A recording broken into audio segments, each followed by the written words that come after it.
Hello प्रिय विद्यार्थियों, आप सभी का Guru Shikhar study hub YouTube channel पर हार्दिक स्वागत है। और आज के इस वीडियो में आरएससीटी एग्जाम 22 जनवरी 2023 का जो आज पेपर हुआ था उसकी सी सीरीज का मैं सॉल्व करवा रहा हूँ आपको। इसका आप हल देख लीजिए और एकदम से सही की बताने की हम लोग कोशिश कर रहे हैं, तो आप लोग मिलान भी कर लीजिएगा। तो चलिए फिर शुरुआत करते हैं। पहला क्वेश्चन जो है वो है, आप एमएस ऑफिस दस्तावेज को पीडीएफ फाइल फॉर्मेट में कैसे सेव कर सकते हैं। तो इसका जो सही आंसर जो है वो ए आएगा, बिल्कुल से, क्योंकि वॉइस ओवर आईपी का उपयोग करके नहीं कर सकते। ईमेल लिख कर तो ईमेल से थोड़ी होगा। प्रिंट प्रीव्यू का उपयोग करके तो ये भी नहीं होगा। ए है वो सही जवाब है पहले क्वेश्चन का। दूसरा क्वेश्चन है, विंडोज में विकल्प छवि को कंप्यूटर और प्रोजेक्टर के बीच विभाजित करता है। जब भी हम प्रोजेक्टर को कंप्यूटर से जोड़ते हैं, इस तरह आप अपने कंप्यूटर स्क्रीन पर कुछ और, प्रोजेक्टर स्क्रीन पर कुछ और दृश्य को प्रदर्शित कर सकते हैं। तो इसके लिए जो सही ऑप्शन है वो सी है। जी हाँ, एक्सटेंड करते हैं उस टाइम में। हाँ जी, बिल्कुल एक्सटेंड है वो सही आंसर है। और तीसरा क्वेश्चन है, वेबसाइट का पूछा गया, IRCTC, बिल्कुल IRCTC, जिससे हम, हाँ जी बिल्कुल सही समझो आप, भारतीय रेल का है। जो रेलवे टिकट जो बुकिंग करते हैं ना, वो IRCTC है। एकदम से सही जवाब है। चलिए फिर चौथा क्वेश्चन देख लेते हैं। फायरवॉल एक सॉफ्टवेयर टूल है जो सुरक्षा करता है। इसमें देखो, सर्वर सही है, नेटवर्क सही है, और व्यक्तिगत कंप्यूटर, तीनों। फायर का मतलब अग्नि होता है, तो फायरवॉल नाम दे दिया तो ये थोड़ी है कि भी आग से सुरक्षा करता है। इसका मतलब ये कंप्यूटर सिस्टम में काम करता है। तो एक, दो और चार जो है वो एकदम से सही जवाब है। पांचवा क्वेश्चन है, निम्न में से कौन सा एक छवि ग्राफिक फाइल प्रारूप नहीं है। पीएनजी जो होता है, जो ज्यादातर आजकल काम में भी लेते हैं। जीआईएफ, जिप जो हिलती रहती है ना पिक्चर, वो होता है। बीएमपी जो होता है वो पेंटिंग एक्सटेंशन होता है, तो वो भी एक तरीके से कह सकते हैं इमेज जो फोटो होते हैं उनके एक्सटेंशन में आते हैं। लेकिन जीयूआई, ग्राफिकल यूजर इंटरफेस जो होता है, वो इसमें नहीं आता। छठा क्वेश्चन है, निम्न में कौन सा एक इनपुट डिवाइस का उदाहरण है। इनपुट डिवाइस का उदाहरण पूछा है, तो प्रिंटर, प्रोजेक्टर और स्पीकर ये सारे किस में आ जाते हैं, आउटपुट में आते हैं। और स्कैनर जो है वो सही जवाब है इसका। तो चलिए अगला देख लेते हैं फिर। सेविंग एक प्रक्रिया है। अब किसी फाइल सेविंग प्रोसेस पूछा गया है, तो इसका सही जवाब ये होगा ए, मेमोरी से स्टोरेज माध्यम में दस्तावेज को कॉपी करने का जो तरीका जो होता है वही सिस्टम इसमें सही होगा। क्योंकि वर्तमान दस्तावेज की वर्तमान स्थिति को प्रिंट करने का तो ये सेविंग से मैटर है ही नहीं। संपूर्ण रूप बदलने का वो भी नहीं होता है। ये सभी इसमें ए सही होगा, ध्यान रखना। आठवां क्वेश्चन है, सीपीयू और मेमोरी स्थित है। तो सीपीयू, मेमोरी ये सारी मदरबोर्ड पे लगती है। जी हाँ, मदरबोर्ड पे आता है ये। और नौवां क्वेश्चन पूछा गया है, एफटीपी का पूरा नाम। एफटीपी एक प्रोटोकॉल है, फाइल ट्रांसफर प्रोटोकॉल। सही जवाब है नौवे का। फास्ट वीडियो चला रखा है मैंने, इसीलिए ताकि जल्दी जल्दी आपका कंप्लीट हो जाए। आपको क्वेश्चन स्लाइड शो में प्रेजेंटेशन बनाने में कौन सा एप्लीकेशन सॉफ्टवेयर सक्षम बनाता है। तो भाई एक्सेल तो वर्कशीट बनाने की काम आता है, आउटलुक मेल वगैरह भेजने के लिए, कॉन्टेक्ट सेव करने के लिए, और इसमें जो एमएस पावर पॉइंट जो होता है वो प्रेजेंटेशन के काम आता है। सही जवाब है। 11वां है, कंप्यूटर का प्राथमिक उद्देश्य को प्रोसेस करना और इसे सूचना में बदलना। सही जवाब क्या होता है, डेटा। 12वां, आप कंप्यूटर से सोशल मीडिया का उपयोग निम्नलिखित के उपयोग से कर सकते हैं। तो ये तो सबको पता ही होना चाहिए, फेसबुक, इंस्टाग्राम, ट्विटर जो है सही जवाब है। चलिए 13वां क्वेश्चन देख लेते हैं। जंक ईमेल को कहा जाता है। जंक ईमेल जो होती है वो स्पैम मेल होती है ना, थोक के भाव, थोक मेल होती है ये एक तरीके से, तो स्पैम आएगा। यूएसबी का पूरा नाम यूनिवर्सल सीरियल बस जो होता है, ए आंसर सही है इसका। और ये क्वेश्चन बहुत बार आ चुका है यूएसबी वाला। अब यहाँ पे क्वेश्चन पूछा है, टीबी, केबी, जीबी, एमबी मेमोरी की इकाइयों को आरोही क्रम में व्यवस्थित कीजिए। तो ये इसका सही आंसर होगा, पहले टीबी आएगा, फिर जीबी, और जीबी के बाद में छोटी होती है एमबी, एमबी के बाद में आती है केबी। तो सी सही जवाब है 15वें का। और 16वां क्वेश्चन है, कॉम्पैक्ट डिस्क रिकॉर्डेबल सीडीआर एक होती है। तो ये जो डिस्क होती है वो राइट वंस रीड मैनी तरीके की होती है, यानी इसको एक ही बार लिखा जाता है, हालांकि काम में कितनी बार आप ले सकते हो। चलिए अगली देख लेते हैं। 17वां क्वेश्चन आपकी स्क्रीन पे आ गया। शिफ्ट प्लस डिलीट कीबोर्ड कुंजियों का उपयोग करने से फाइल फोल्डर स्थायी रूप से हट जाता है और ये रिसाइकिल बिन में भी उपलब्ध नहीं होता है। बिल्कुल सही है।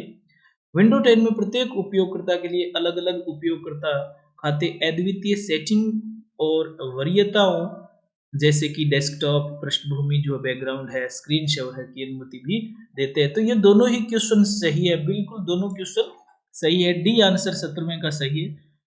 और 18वां क्वेश्चन, एनिमेशन जैसे प्रभाव जो तब होते हैं जब आप MS पावर पॉइंट 2010 में स्लाइड शो के दौरान एक स्लाइड से दूसरी स्लाइड पर जाती है और एक स्लाइड से दूसरी स्लाइड पे जाने को बोलते हैं स्लाइड ट्रांजैक्शन। जी हाँ, स्लाइड ट्रांजैक्शन। इसका सी आंसर 18वें का सही जवाब है। चलिए 19वां देख लेते हैं। MS एक्सेल 2010 में सेल एड्रेस का सही उदाहरण पूछा गया है। तो पहले संख्या ही नहीं आती है, पहले बिल्कुल पहले लेटर आते हैं, फिर डिजिट आती है। तो इसका जो AZ145 जो है, बिल्कुल बी आंसर सही जवाब है। तो URL का एक मान्य उदाहरण है। ये भी रिपीटेड क्वेश्चन है जो कई बार आ चुका है और सही जवाब इसका भी 20वें का सी है। 21वां क्वेश्चन आपकी स्क्रीन पे है। मिलान पूछा गया। देखो MS वर्ड जो होता है वो दस्तावेज बनाने के काम आता है, ठीक है। MS एक्सेल है वो सीट के काम आता है और पावर पॉइंट में स्लाइड बनाई जाती है। तो इसका सही जो जवाब है वो 1 नंबर पे R है और 2 पे Q है और तीसरे में P है। तो 21वें का C आंसर है वो सही जवाब है। चलिए अगला क्वेश्चन 22वां देख लेते हैं। कौन सा एप्लीकेशन सॉफ्टवेयर नहीं है? देखो Photoshop, adobe reader, VLC, media player ये एप्लीकेशन सॉफ्टवेयर होती है और विंडोज XP जो है वो ऑपरेटिंग सिस्टम है, यानी ये सिस्टम सॉफ्टवेयर के अंतर्गत आता है। 23वां क्वेश्चन है ईमेल क्लाइंट में इनबॉक्स क्या होता है? देखो इनबॉक्स क्या होता है? इनबॉक्स जहां मेल आती है वो इनबॉक्स, जिससे मेल हम भेजते हैं वो स्टोर होती है, वो होता है सेंट। हाँ, सेंट आइटम उसमें होता है। सेम मोबाइल वाली कहानी है, आने वाली चीजें तो इनबॉक्स में ही आती है। तो इनमें से कोई नहीं, क्योंकि इसमें जो आंसर दे रखे है वो कोई मैच नहीं करते। डी आंसर सही है। 24वां क्वेश्चन है निम्नलिखित में से सबसे उपयुक्त विकल्प चुनिए। इलेक्ट्रॉनिक भुगतान प्रणाली में डेबिट कार्ड और क्रेडिट कार्ड का उपयोग किया जा सकता है। OMR का पूरा नाम ओनली मैग्नेटिक रीडर, नहीं नहीं भैया, ये थोड़ा ही होता है। और स्काइप सिस्टम सॉफ्टवेयर का, स्काइप सिस्टम सॉफ्टवेयर का थोड़ी होता है, एप्लीकेशन होता है, सॉफ्टवेयर होता है जिससे हम बातचीत करते हैं। और प्रिंटर की आउटपुट गुणवत्ता HZ में हाई मापी जाती है। तो ये भी सही जवाब नहीं है। इसका ए आंसर जो है वो सही जवाब है 24वें का। चलिए 25वां क्वेश्चन देख लेते हैं। प्रश्न पूछा है कि निम्नलिखित ईमेल फील्ड दिए गए हैं, जब डी संदेश प्राप्त करे तो कौन से ईमेल पते देख पाएगा? अब डी जो संदेश प्राप्त करेगा ना, तो वह इतने सारे पते हैं वो देख पाएगा, ये ध्यान रखना। क्योंकि डी जो है वो BCC में डाला है और वो सबको देख सकता है कि ये मेल जो है वो इन इन लोगों के पास गई है। BCC मतलब ब्लाइंड कार्बन कॉपी, सबके पास जाती है। 26वां क्वेश्चन देख लेते हैं। MS एक्सेल 2010 में सबसे ऊपर बाईं ओर वाले सेल का पता है, तो ये A1 हो गया। देखो MS एक्सेल से कई क्वेश्चन आ गए ना, दूसरा क्वेश्चन लग रहा है ये, तो आप आराम से देख लेना। A1 जो होता है पहला होता है और लास्ट वाला XZ होता है ना, आपने चेक भी किया होगा। चलिए 27वां देख ले। MS एक्सेल 2010 में एक टूल है जो पीछे एक अज्ञात मान की गणना करने के उद्देश्य, अज्ञात वैल्यू जब आप असाइनमेंट करते हो तो ये क्वेश्चन उसमें आया हुआ है। जी हाँ, गोल सी का आंसर, अज्ञात वैल्यू नाम आता है गोल सी की याद रखना, ठीक है। चलिए 28वां क्वेश्चन देख लेते हैं। OTP का उपयोग सुरक्षित ऑनलाइन लेनदेन के लिए अतिरिक्त सुरक्षा सुविधाओं में से एक के रूप में किया जाता है। OTP का पूर्ण रूप क्या है?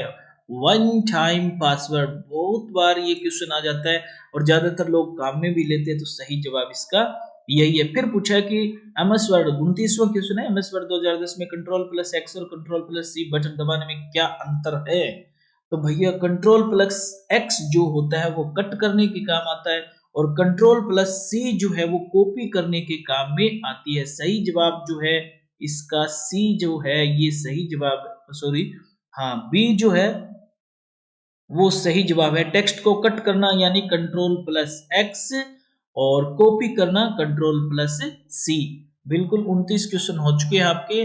और 30वां क्वेश्चन देख ले। यदि कोई कंपनी ब्राउज़र के प्रत्येक पृष्ठ के नीचे अपनी कंपनी का नाम और लोगो, नीचे वर्ड आ गया यहाँ पे कंपनी का नाम और नीचे, देखो ऊपर रहता तो हेडर होता, नीचे आया तो फुटर सही जवाब होगा। बिल्कुल पुत्र सही जवाब है। और 31वां क्वेश्चन तो बहुत ही आसान सा पूछा, जो कई बार जिसको पॉइंटिंग डिवाइस का पता हो ना, उसको पता है कि जॉयस्टिक का काम सिर्फ गेमिंग, कंप्यूटर गेम खेलने में काम आता है जॉयस्टिक।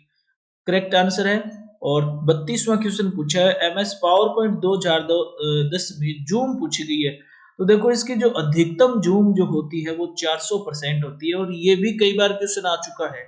यानी रिपीटेड क्वेश्चन ज्यादातर आते हैं, और जो बच्चे तैयारी कर रहे हैं, जो असाइनमेंट पढ़ के जाते हैं ना, सारे के सारे जिन्होंने तैयारी कर रखी है वो सारे पास हो रहे हैं इस हिसाब से।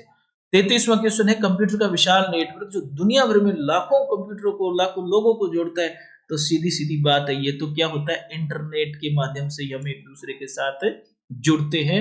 34वां क्वेश्चन है, वेबसाइट का एक मुख्य पेज होता है जो वेबसाइट के बाकी पेजों के लिए एक द्वार के रूप में, तो वो पहला पृष्ठ जो होता है ना वेब पेज का, वो होता है होम पेज। किसी भी वेबसाइट का पहला पेज कौन सा होता है, होम पेज होता है, ध्यान रखना। यहाँ आ गया फिर देखो यूआरएल। यूआरएल क्या होता है, यूनिवर्सल रिसोर्स लोकेटर जो होता है वो एड्रेस होता है। खोज इंजन का मतलब सर्च इंजन, जैसे कि गूगल है वो, है ना, ब्राउजर में अपने ये गूगल क्रोम है, मोजिला फायरफॉक्स है, इंटरनेट एक्सप्लोरर है, वो आ जाते हैं। और 35वां क्वेश्चन जो है, एक सीडी में फाइल कॉपी करने की प्रक्रिया कहलाती है। ये भी रिपीटेड क्वेश्चन है, पहले आ चुका है। और फाइल कॉपी करने की प्रक्रिया बर्निंग कहलाती है। एक सीडी में फाइल कॉपी करने की प्रक्रिया बर्निंग कहलाती है। सी आंसर इसका सही जवाब है। तो बच्चों ये था आज के पेपर का सॉल्यूशन। जो आपको पसंद आया होगा, अपने वीडियो को लाइक और कमेंट जरूर करिएगा। ओके, ठीक है फिर।